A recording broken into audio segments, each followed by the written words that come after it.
Good morning, everyone, and thank you for joining us. This is the Microsoft Tech Talk on data classification in Microsoft 365, presented by Matt Smith, Microsoft Solutions Architect. So this webinar will cover the principles of data classification in Microsoft 365, and it's really looking at how you and your organization can use it as a foundation for good data governance.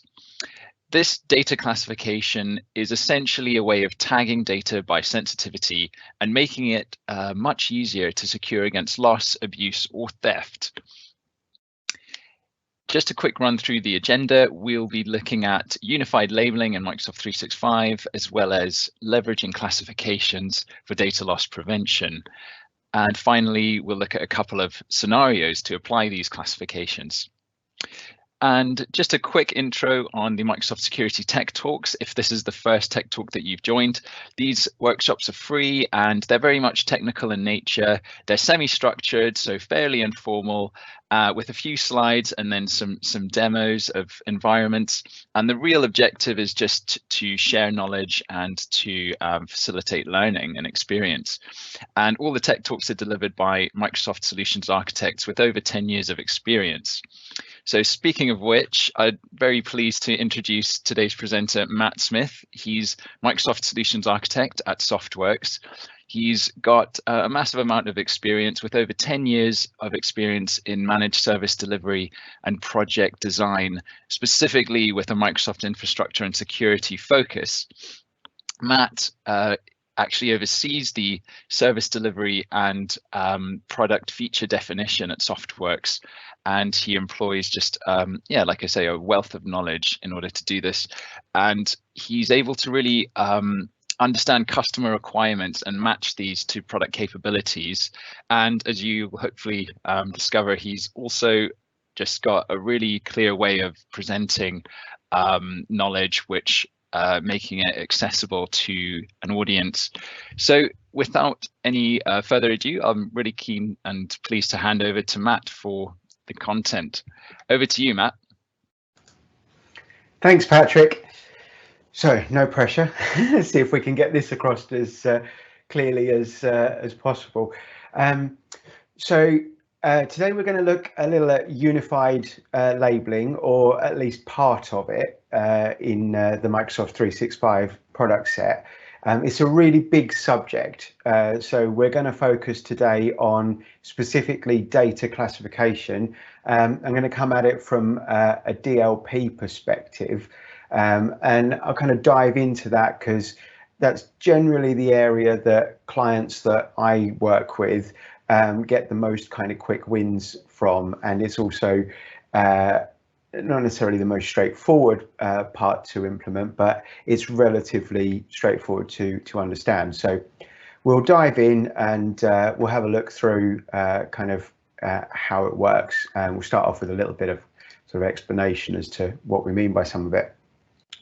So information protection in Microsoft 365 is kind of an overarching banner for a series of controls and services and functions that you can put together and to use. And what we really mean is to be able to identify what data we've got and to put some sort of classification to it so that we can kind of monitor or understand or use that classification to control where the data goes. And the protection piece is around actually enforcing that control or applying that restriction or applying that audit or monitoring around the data that we've labeled, is the term that we use. And then to be able to kind of remediate or to take action against it. So when something occurs, to know that it's occurred through the monitoring processes, and to be able to actually do something about it. Sometimes we can do that kind of in real time. Sometimes that's an auditable function where somebody like your DPO or your information security officer would undertake.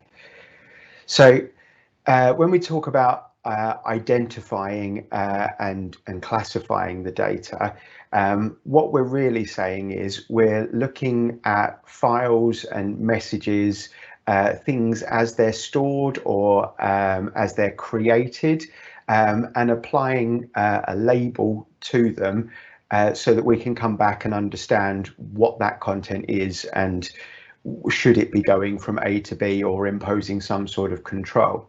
So an example, or a good example of that, would be to look at HR.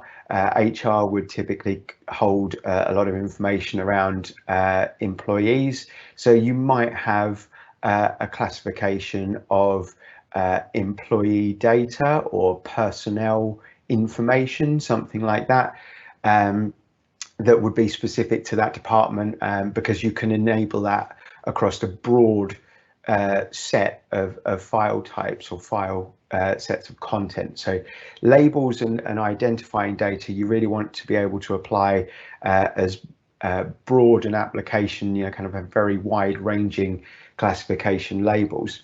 Something I want to try and emphasize at this point is that actually defining the labels and what they mean isn't typically something that would come from IT. When done well, this involves your DPO, your data protection officer, or your information security managers, and a lot of department heads typically across the businesses, because it's very important that the classification labels mean something to the employees, as well as being appropriate across the organization. And in a lot of instances that I go into, IT have come at it from a perspective of, we have a tool contains some labels, therefore we should apply those labels, and you can quite often get a mismatch with the organization there. So it's very important to involve the organization, involve the business leaders, and it really does need to come from the top down to ensure that the organization creates a kind of global classification structure or a set of labels that can be applied to any content in any format, not just digitally as well, because that same classification should be in use across all your kind of hard copy paper as well. So it's important not to try and lead from IT's perspective with what the label should be, what the classifications mean. For us, technically, they are a means to be able to watch content and apply controls and rules. So speaking of kind of where and how we apply these and what we can use them for, when we're talking about identifying the data that we have, what in Microsoft 365, we're really looking at messages as they pass in and out through Exchange and Teams, and we're looking at files and potentially pages or any content that we place into SharePoint libraries or OneDrive. They're the typical bits in Microsoft 365 where we're looking into those areas to find what we've got, or to watch as content is stored. But they're not the only areas that Microsoft 365 can assist us with. We have applications or little agents that can sit on file servers. So if we've got the traditional Windows server with network shares or map drives, we can apply those kind of inspection or kind of classification on the fly type approaches to those as well, using those agents. And we also have the ability to do this to any cloud service, and we typically apply that or apply the control at the point of download of content from the cloud service. Sometimes we apply it to files during the upload process to those cloud services. And in doing that, we're leveraging a component of Microsoft 365 called Cloud App Security. And we had a little look at that in one of the previous tech talks. So feel free to go back and look that one up if you want to understand a bit more about that. Now, I tend to kind of approach identification and classification where we're talking about applying labels in two different areas. The first one is something that falls under this sensitive info types or sensitive information types.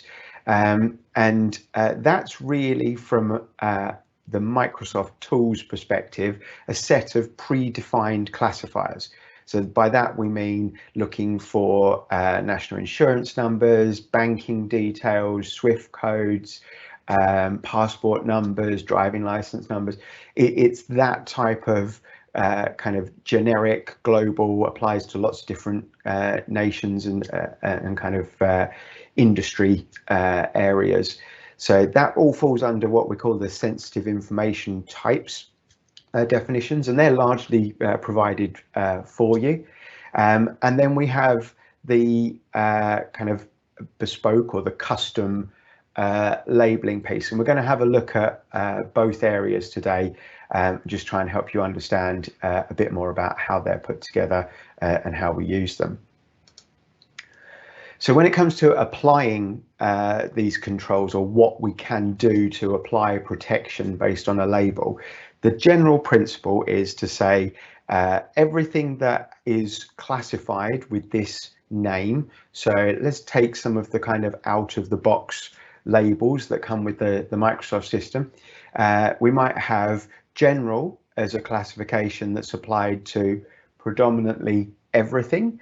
But we might decide that a certain team of people or a certain department or content placed in a certain area of SharePoint or a certain drive on your file server is going to be classified as confidential.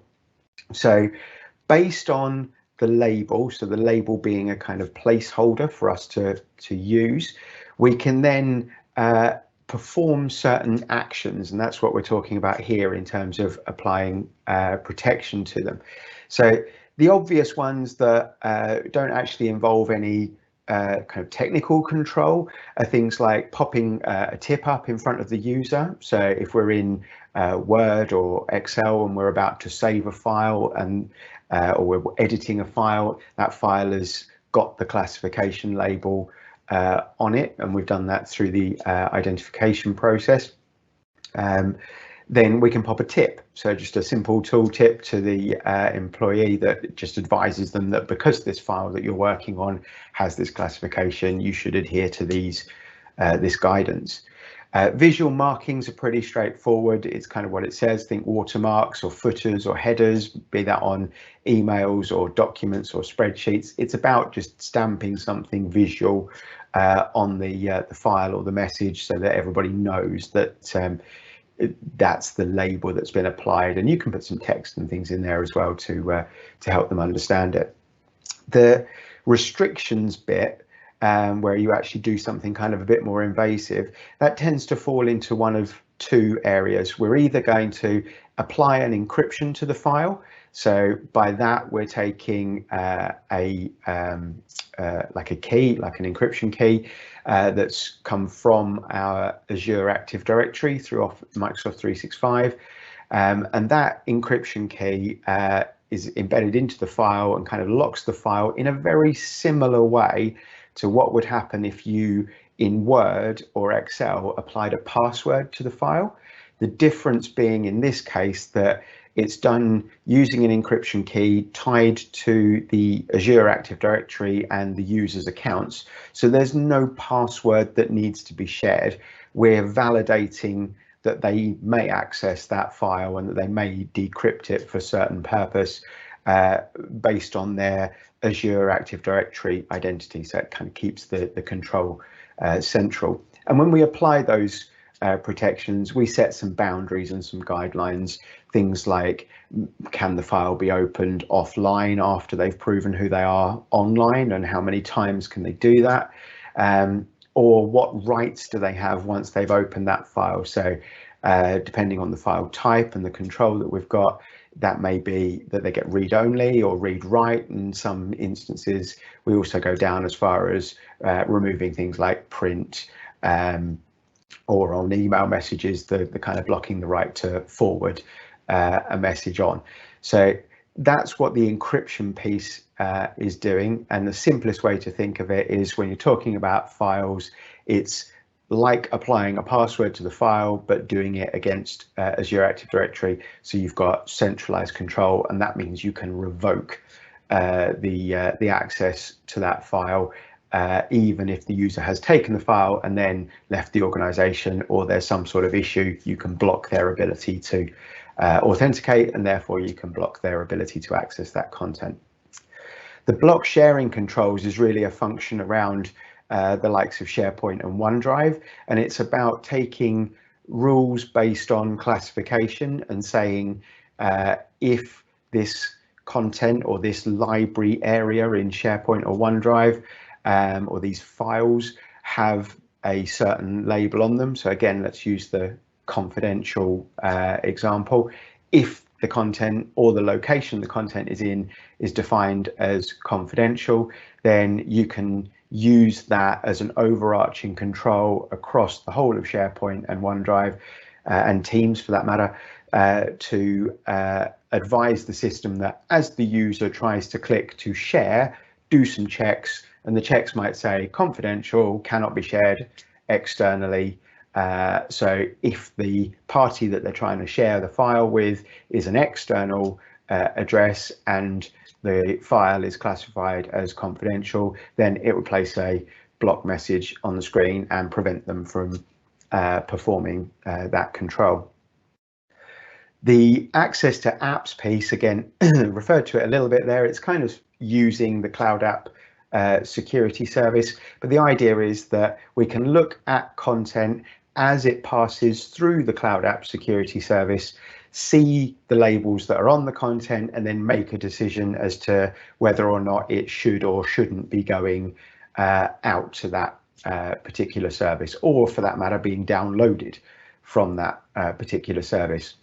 We did a tech talk a few months back around conditional access, and there's an example in there of how that might work. So again, have a look and see what you think about those if you want to see some more detail. So with the kind of controls in place, what we're looking at then is sort of how we monitor and see what's happening across the system. And it's really about audit logs and events, but we also get some trend analysis, and I'll show you a bit through the dashboard as to kind of how simple it is to see what the users are accessing and how these labels are being used. So let's jump in to the admin console. Well, here we're in the Microsoft 365 Admin Center, and I'm just going to take you through a few kind of areas that we work with when we talk about achieving some of those controls and putting that the labels in place. So the first thing to do is to go into the Compliance Center. Pretty much everything that we're talking about here around labeling, especially for DLP, all happens here in the Compliance Center. And from the Compliance Center, we've got access to all the various kind of controls that we're going to need. I'm just going to expand the menu here because we're going to dive into some more of these. So let's look a little bit first at the data loss prevention piece.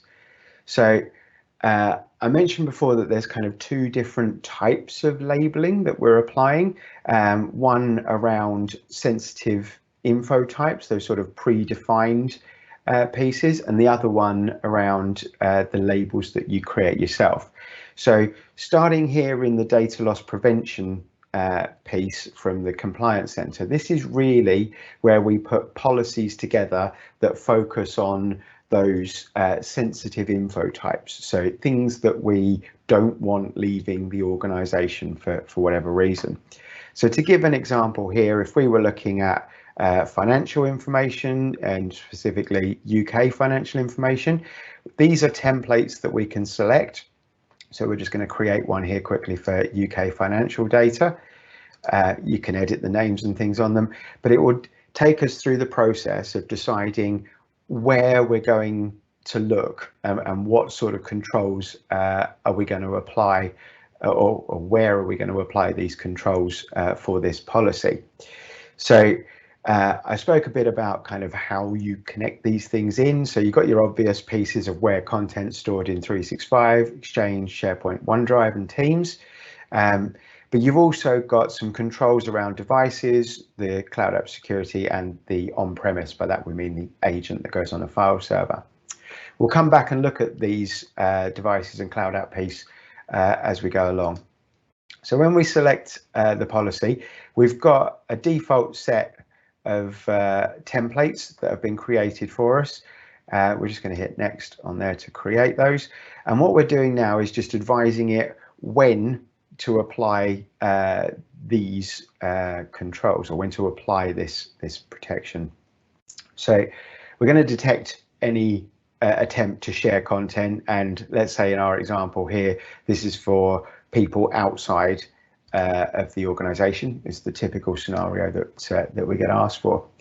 So when are we going to apply these controls? So we're going to try and do this with tips and messages in the apps. So by that, we're talking largely about the web portals and the Microsoft Office suite. It needs to be the 365 version so that it's tied into the service, but it will download a set of tooltips from these templates and pop them in front of the user. So it's about preempting before they do it. Let them know this isn't a good idea, you shouldn't try. Don't try and send this content out. Because we don't necessarily always want to apply this, if you think in things like the financial data scenario, it probably wouldn't be classified as a breach or a data loss scenario because one payment information exchange was passed. People do email Swift account numbers and kind of backs details and things in the finance teams, but it would be a problem, or we would assume it's a problem, or a leak is occurring of some sort if more than so many instances of the same type of information are in that content or on that message. So that's where we set our tolerance for those on there. And then we should obviously notify somebody that this has happened, and where do we want to send them. So we're going to send incident reports and alerts potentially to the IT team that this is going on. So through here we can add users of Office 365 to advise them that this content is or this rule has been contravened, and that somebody's trying to send this out. Now that's to sort of tell the user that they're about to do it wrong and advise the auditors of what's happening. Where you want to apply a control at the same time, you might restrict access or apply an encryption. So we'll turn that on so I can show you what it would do. And because we've specified to restrict the access, or apply the control on here, this is where we can then start to take some actions to it. So the obvious easy one is we know we don't want that happening, so we can block that from external users but not affect our internal users. Or if we're concerned that it's what we're looking for here creates a real problem, we might block everybody from it until somebody's had a chance to audit and IT have remediated the situation.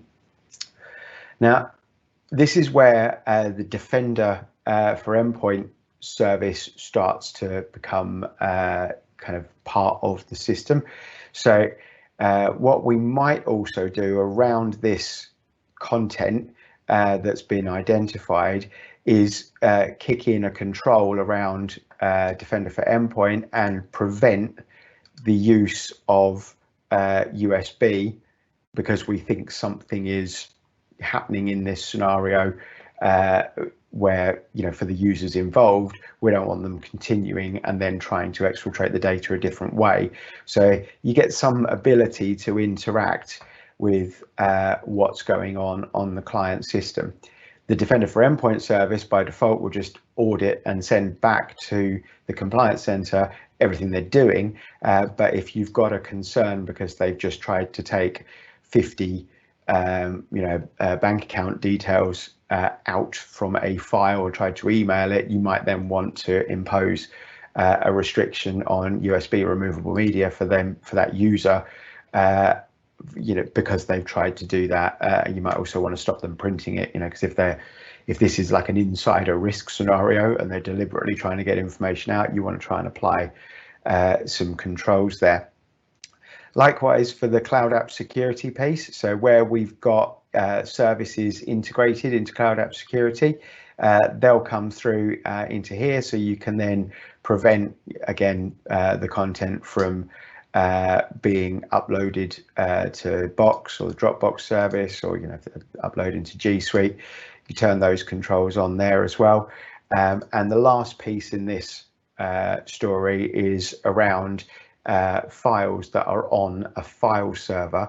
And what this will do is if you restrict access or remove the files, then you're advising the agent on the file server to amend that file content with a classification label that would stop the users from having access to it.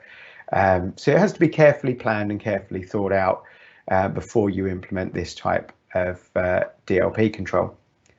Once you've got the settings in there, you obviously get the options to test it out. I'm not actually going to enable this at the moment, but you can then take the service live once you've tested it with just kind of popping the messages up and putting some content through to see if you trigger the rules as you expect. So that's really around creating or applying sensitive info type controls, largely done through the data loss prevention component in the Microsoft Compliance Center. So we'll just let that submit. Hopefully it shouldn't take too long, and we'll come back out of here, and then we'll look at the labeling, sort of how we provide labels to our users that are displayed on screen, or that define what the content is. So these are those labels that were created with your DPO or your information security officer, and you'll need their guidance and their input from the organization in order to do that. So that's all contained in the information protection component of the Compliance Center. And while that loads, there we go. You'll get in here a set of default labels, and this is what I mean by not trying to have IT define what the labels should be for the organization. You really want it to come the other way, from the top down, the useful labels. If there isn't a data classification policy for the business at the moment, or the organization, then you could use the kind of 5 basics that come with it, and then sort of expand from there. You'll notice as well that these 5 labels show up in a lot of other standards like ISOs and things like that. So there is a logic behind why they're there by default. So what we've got in here are kind of 3 areas that I'll just take you through very briefly on what they're about. So creating a label is where you place the controls or the what you want the label to do. So labels can be really simply just an identifier of the content. They don't actually have to do anything other than stamp it so that you can go back and find it afterwards. And it enables you to build that audit trail and perform some controls around your perimeter gateways. And we'll come back to that in a second. You basically tell it what the label is to be used for. We'll focus on these first 2 just for this particular presentation.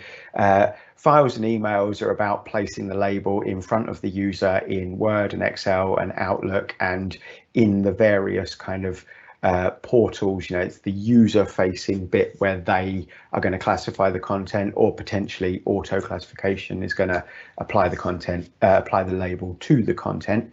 For groups and sites, that's about impose or applying settings or controls to a range of teams or a range of 365 groups. So it's basically all about SharePoint in that scenario. and you might use that as an example where you would set the label up so that for classified groups and sites, the sharing function is always disabled. It's about applying those sort of controls. I often get asked, by applying it to groups and sites, does that mean I'm going to then be able to just apply that label to all the content that's in that site? That's not what that control is about. The groups and sites control here is about applying some logic, some sort of restriction to the site itself or to the group itself. So we'll just focus on files for a second, just to take you through how this works. So we tell the system what's it going to do. Now, we don't actually have to apply anything to them. We might leave them off and just it's a label so we can go back and find things. But in this scenario, I just want to show you what they're going to do. So we're going to apply an encryption control. Now, when we apply encryption controls, they're either done on the fly as the users create the content, so like an assignable rights. So you're giving them the ability to say this content is only to be accessible by these people. They have to put the names in from the address book. They can do external users as well, and the guest service will allow them to sign those up in that kind of B2B type of model. Or you can decide to set the permissions now. So this is where that close coordination with department heads and your information security manager, it's all going to come into play, because IT are not going to know how this should be used. You need that input from those people. So does the content or does the user's access to the content ever expire? So you might have a label set that HR can only keep that content for a year at a time and then have to replace it. So you might enforce that 365-day expiry at this point. And then I mentioned it at the beginning, because this is based on checking in with the manage.microsoft.com addresses and the azure.com services, the system obviously needs to be online to do that. But there are valid scenarios where protected content needs to be accessible offline. So in that scenario, you would typically say for X number of days after the user has proven who they are, they can continue to open that file before they have to be online again in order to verify who they are. And because in here we said we're going to assign permissions directly, I would advise you to go with groups, just like file permission assignment. Please, don't try putting lists and lists of users in here. It's a management headache, but use your Azure AD groups. Again, whether they're synchronized from AD or just straight Azure AD groups, it doesn't matter. And add them in here if you have a structure that says this classification of content should only ever be accessible by these users, regardless of where it's stored. Then you can use the permissions groups in here to apply that control. This is where you'd set the content marking, headers and footers or watermarks in it, and what you want it to say. So like I referenced earlier, it's a customizable piece of text. And then the automatic labeling piece, this is using the software or the system that allowed you to add the label to detect and apply it on the fly. So no user interaction is required when auto labeling is in use. So auto labeling is typically, always set around some sort of regex or some sort of classifier that you can look for. So you can use the sensitive info types, go back to that and leverage, because I've seen credit card numbers, it is then classified as financial data, therefore stick this label on it. So you can use that kind of scenario. Trainable classifiers is quite an involved process, and if anybody wants to understand a lot more about that, please do get in touch. I'm more than happy to take anyone through how that works. Or you can simply put your own regex strings or text in here, and you can build these up for any number of these text strings effectively, or regexes, that you're going to match against in order to identify the file. And then If that identification is made, then the label is applied to it. There's a little message here that explains what it's about. It's essentially Word, Excel, Outlook, OneDrive, SharePoint will do it to a certain extent for online editing of Word and Excel. It's about having those agents apply that at the point of pressing save by the user. Can also be leveraged by the agents on the file servers to go and trawl drives to find content and apply the labels on there. And using the Cloud App Security Service, you can go and trawl through SharePoint groups and libraries, OneDrive, team sites to find content using the same sort of model. You generally pop a tooltip as well, so that the users know when the auto classification is happening. Now, I'm not going to edit this one for now and put that on there just to show you what would happen. You then step through, if it was a control around sites or SharePoint, you'd apply what the privacy and what the external sharing policy is at this point. Azure Purview is about kind of blob storage and kind of large scale storage sets and being able to trawl those for the same kind of classifications and labeling. Again, if anybody wants to go into detail on that, get in touch. We'll kind of take you through it. And then you'd save the policy and that is then available to be used. Sorry, the label. In order to get it to the users, you need a label policy. Label policy is essentially just a way of assigning labels to people so they can be used by those individuals.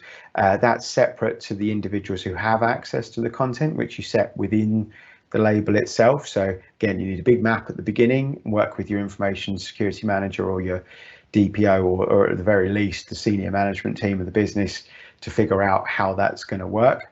And you layer these up. So you've generally got a global one that applies to everybody that says these are the defaults that everybody gets. And then you add additional labels by creating additional label policies scoped to groups of users so that only the people who are allowed in this example to access or to work with internal IT labeled content, they're the only ones who are assigned that label through this label policy. If you can't see it and you can't interact with it, you can't use it, you don't have any access. And if that label applies encryption, it actually blocks you from opening the file, even if you manage to get your hands on it when you shouldn't have done. Now, this part of auto labeling in here is all around creating labels for those sensitive information types. So you'll see we're back in these label sets. So I showed you before with DLP about watching for content as it's passed around, you know, when a share action occurs or it goes through Exchange. What do I do because I found a sensitive info type? This scenario here is about applying the label name. So let's say the same example as before, UK financial data. We create a label name of whatever's relevant, finance team, and then as the content passes around through Exchange or SharePoint or OneDrive, and SharePoint obviously captures Teams as well, it's about applying the label to the content, just like we did with the auto rules from the custom labels. This is about applying those labels based on the sensitivity information types. Okay, we covered a huge amount there in a very short space of time, and I'm conscious of time for everybody. We think we set this at 45 minutes. So I just want to give you a little bit of an example of kind of how we use those labels in a very unintrusive way, just to watch the content at the perimeter of the network.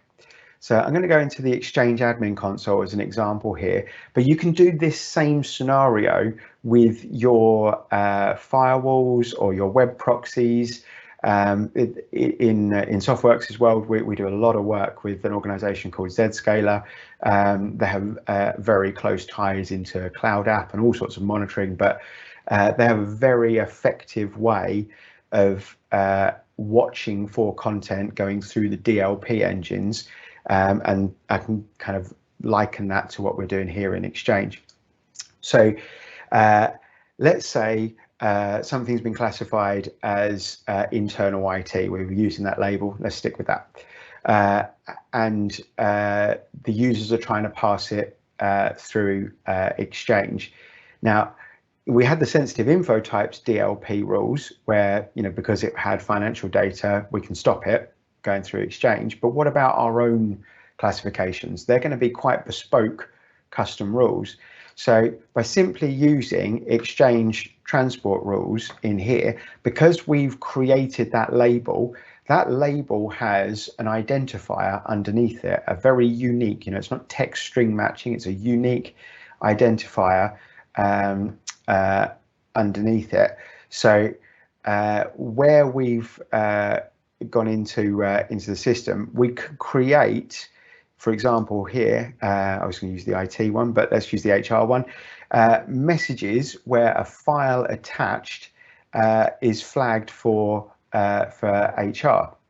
So to look at the message information, what we're telling Exchange is when an email tries to go to the out of the organization and the attachment has a specific property stamped in the header of the file, so that's this label set as true, then we're going to tell it to reject the message to the user, so a non-delivery message to the user with the statement on it, attachment marked as confidential HR cannot be sent outside our organization. It's nice and clear for the users as to what's going on there.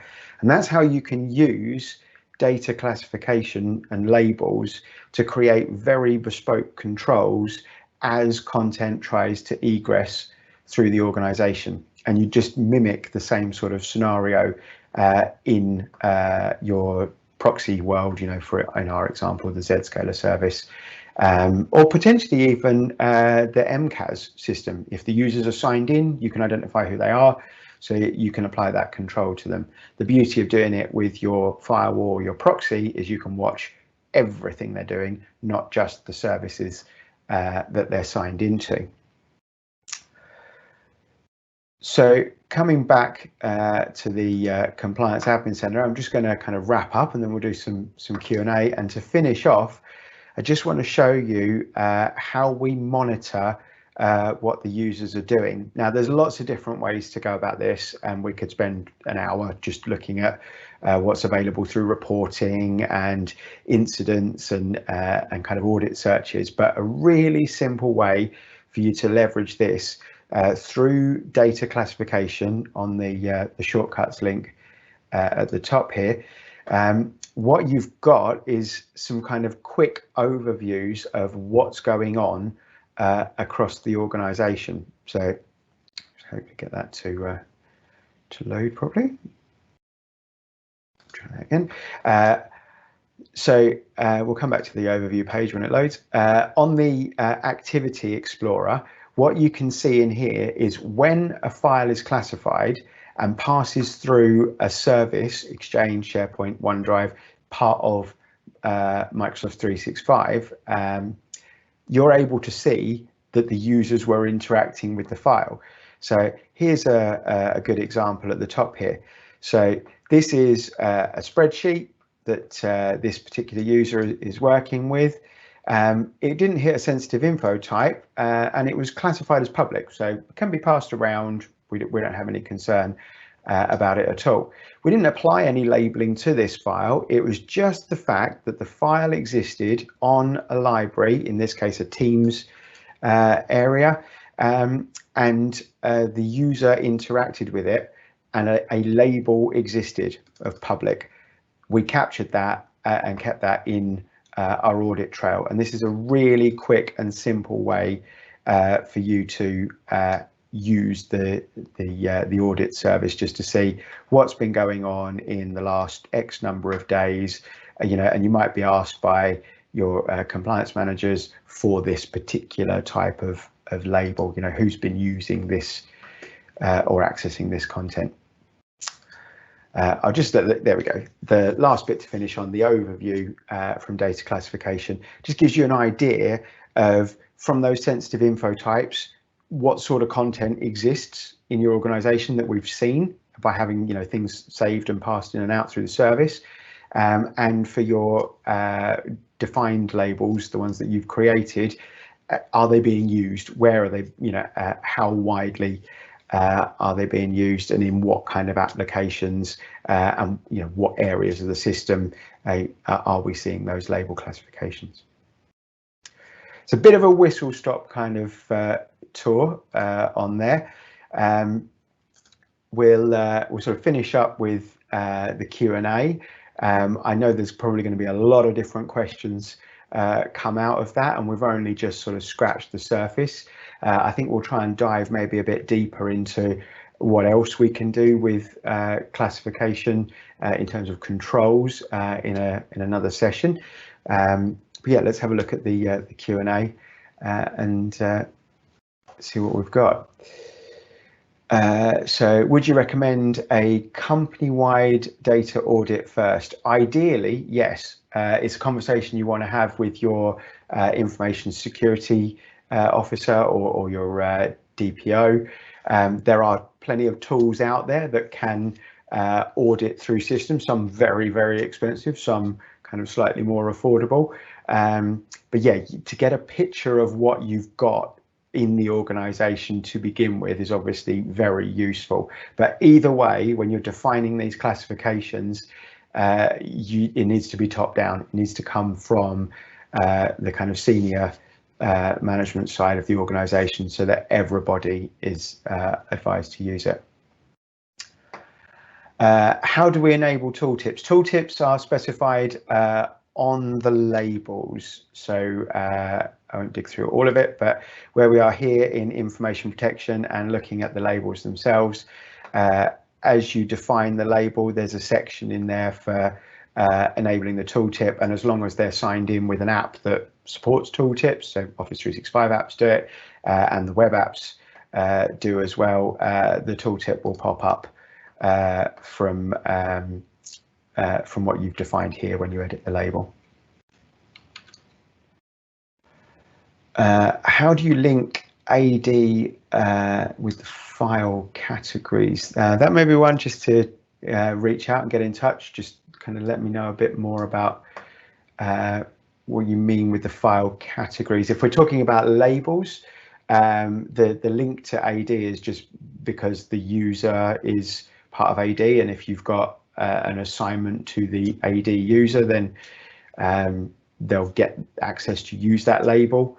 But generally it's all kind of attached to Azure AD through encryption keys if you're encrypting, but it's designed to stand alone from the users. We just leverage it to apply encryption control if need be.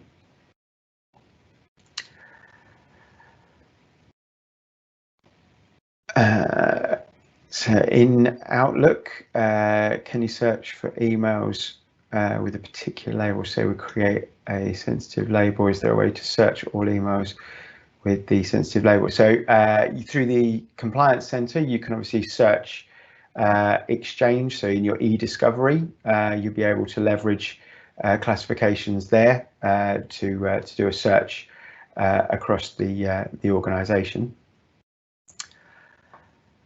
What about aligning your classification to a standard? So that's all really about the design and working. You have to put that kind of effort in at the beginning in order to understand what the standard is that you want to apply and what the requirements are for that, and then designing the label set around those.